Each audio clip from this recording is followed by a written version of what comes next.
Hello everyone, আসসালামু আলাইকুম। অনেকদিন পরে মুরগি মাংস রান্না করতে আসলাম। এই যে মুরগি মাংসটা রান্নার জন্য বাটা মশলাগুলো সব কষাচ্ছি। আমি আজকে নারকেল দিয়ে মুরগির মাংস রান্না করব।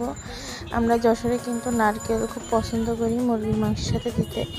কে কোন অঞ্চলে পছন্দ করেন কমেন্ট করে জানাবেন। প্রথমে নারকেলটা দিয়ে দিলে এর ভিতরে একটু লবণটা যায় আর কি।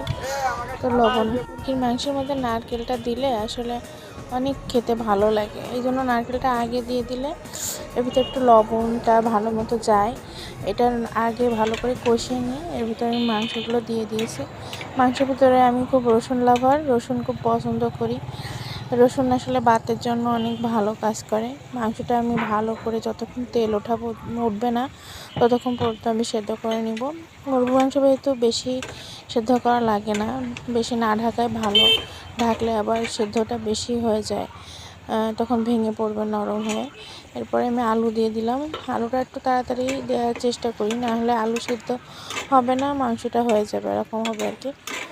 এবার আলুটা দেওয়ার পরে মশলা আবার একটু দেখবো যে একটু লবণ হলুদ হয়েছে কিনা, এগুলো আবার একটু দিয়ে এই যে পানিটা পুরোটা শুকিয়ে ফেলবো।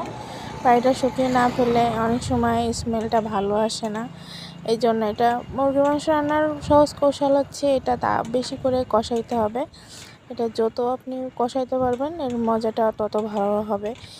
মুরগির মাংস আপনার কাঠের চুলা অনেক ভালো লাগে, কিন্তু আজকে আমি রান্না করছি এই ইন্ডাকশনে রান্না করছি। এটা নারকেল রসুন আলুর কম্বিনেশন জাস্ট ওয়াও। কে কে মুরগির মাংস পছন্দ করেন কমেন্ট করে জানাবেন।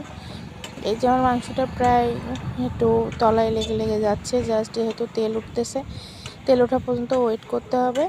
এবার আমি এতে পানি দিয়ে দেবো, গরম পানি দিয়ে দিলাম। গরম পানি দিয়ে এবার ফুটে উঠবে, উপর থেকে জিরে গুঁড়া ছড়িয়ে দেবো। এটা ভালো মতোই 5 মিনিট ফুটবে। ফোটার পরে তারপরে আমি উপর থেকে জিরে গুঁড়ো দিয়ে দেবো। এই তো লাস্ট ফিনিশিং। আল্লাহ হাফেজ, ভালো।